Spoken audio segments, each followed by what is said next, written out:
Hi everyone, welcome to my channel. ತಮ್ಮೆಲ್ಲರಿಗೂ ನಮ್ಮ ಚಾನಲ್ಗೆ ಸ್ವಾಗತವನ್ನು ಕೋರುತ್ತಾ ಇವತ್ತಿನ ವಿಡಿಯೋದಲ್ಲಿ ತಮ್ಮೊಂದಿಗೆ ನಾನು ಶೇರ್ ಮಾಡಿಕೊಳ್ಳುತ್ತಿರುವ ವಿಷಯ ಅಲ್ಲಿ ವಿಸ್ಮಯ ಶಕ್ತಿ ಎನ್ನುವಂತಹ 5ನೇ ತರಗತಿ ಪರಿಸರ ಅಧ್ಯಯನ ಪಾಠದ ಮೇಲೆ ವಿವಿಧ ಎಕ್ಸಾಮ್ಗಳಲ್ಲಿ ಕೇಳಬಹುದಾದ, ಅಂದರೆ ಇಲ್ಲಿ ಈಗಾಗಲೇ ವಿವಿಧ ಮೊರಾರ್ಜಿ ವಸತಿ ಶಾಲೆಗಳ ಪ್ರವೇಶ ಆಗಿರ್ಬೋದು, ಆದರ್ಶ ವಿದ್ಯಾಲಯ ಆಗಿರ್ಬೋದು, ಅದರೊಂದಿಗೆ ಇಲ್ಲಿ ಶಿಕ್ಷಕರ ಅರ್ಹತಾ ಪ್ರವೇಶ ಪರೀಕ್ಷೆಯು ಕೂಡ ಈ ಪ್ರಶ್ನೆಗಳು ಕೇಳಬಹುದಾಗಿದೆ ಅಂತ ತಿಳಿಸುತ್ತಾ ಓಕೆ, ವಿಡಿಯೋ ಪ್ರಾರಂಭಿಸೋಣ. ಇಲ್ಲಿ ನೋಡ್ಬೋದು, ವಸ್ತುವಿನ ಮೇಲೆ ಪ್ರಯೋಗವಾದ ಬಲವು ಆ ವಸ್ತುವನ್ನು ಅದೇ ದಿಕ್ಕಿನಲ್ಲಿಯೇ ಚಲಿಸುವಂತೆ ಮಾಡಿದರೆ ಅದು ಇಲ್ಲಿ ಕೆಲಸ, ಬಲ, ಶಕ್ತಿ, ವಿಸ್ಮಯ ಅಂತಿದೆ. ಇಲ್ಲಿ ನೋಡ್ಬೋದು, ಇದಕ್ಕೆ ಆನ್ಸರ್ ಯಾವುದು ಅಂದರೆ ಕೆಲಸ ಅಂತ ಅರ್ಥ ಆಗುತ್ತದೆ. ಇನ್ನು ಎರಡನೇ ಪ್ರಶ್ನೆ ನೋಡ್ಬೋದು, ಕೆಲಸ ಮಾಡಲು ಅವಶ್ಯಕ ಬಲ, ವಸ್ತು, ಚಲನೆ ಮತ್ತು ಶಕ್ತಿ ಅಂತಿದೆ. ಇಲ್ಲಿ ಕೆಲಸ ಮಾಡಲು ಶಕ್ತಿ ಅವಶ್ಯಕ, ಇಲ್ಲಿ ಡಿ ಆಪ್ಷನ್ ಆಗುತ್ತದೆ.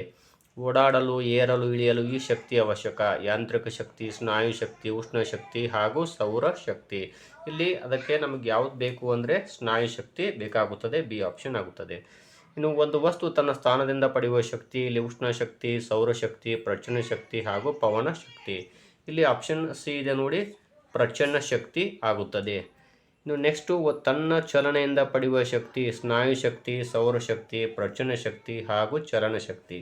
ತನ್ನ ಚಲನೆಯಿಂದ ಪಡೆಯುವ ಶಕ್ತಿ ಯಾವುದಂದರೆ ಚಲನ ಶಕ್ತಿ ಆಗುತ್ತದೆ.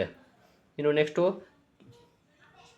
ಅದು ಆದಮೇಲೆ ತನ್ನ ಸ್ಥಾನದಿಂದ ಪಡೆಯುವ ಶಕ್ತಿ ಯಾವುದು ಅಂದರೆ ಇಲ್ಲಿ ನೋಡ್ಬೋದು ತಾವು ಕೂಡ, ಇಲ್ಲಿ ತನ್ನ ಸ್ಥಾನದಿಂದ ಪಡೆಯುವ ಶಕ್ತಿ ಸೌರಶಕ್ತಿ, ಚಲನ ಶಕ್ತಿ, ಪ್ರಚನ್ನ ಶಕ್ತಿ ಹಾಗೂ ಪವನ ಶಕ್ತಿ. ಇದು ಪ್ರಚನ್ನ ಶಕ್ತಿ ಆಗುತ್ತದೆ, ಸಿ ಆಪ್ಷನ್. ಆಣೆಕಟ್ಟಿನಲ್ಲಿ ಸಂಗ್ರಹವಾದ ನೀರು ಈ ಶಕ್ತಿಗೆ ಉದಾಹರಣೆ. ಗಾಳಿ ಶಕ್ತಿ, ಪ್ರಚನ್ನ ಶಕ್ತಿ, ಚಲನ ಶಕ್ತಿ, ನೀರಿನ ಶಕ್ತಿ. ಇದು ಬಿ ಆಪ್ಷನ್ ಆಗುತ್ತದೆ, ಪ್ರಚನ್ನ ಶಕ್ತಿಗೆ ಉದಾಹರಣೆ ಆಗುತ್ತದೆ. ಇದು ಆಣೆಕಟ್ಟಿನಲ್ಲಿ ಸಂಗ್ರಹವಾದ ನೀರು. ಇನ್ನು ಭೂಮಿಯ ಮೇಲಿನ ಎಲ್ಲ ಶಕ್ತಿಗಳ ಆಕಾರ ಯಾವುದು? ಗಾಳಿ, ನೀರು, ಸೂರ್ಯ, ಚಂದ್ರ. ಇಲ್ಲಿ ಸಿ ಆಪ್ಷನ್ ಇದೆಯಲ್ಲ, ಸೂರ್ಯ ಆಗುತ್ತದೆ. ಇವು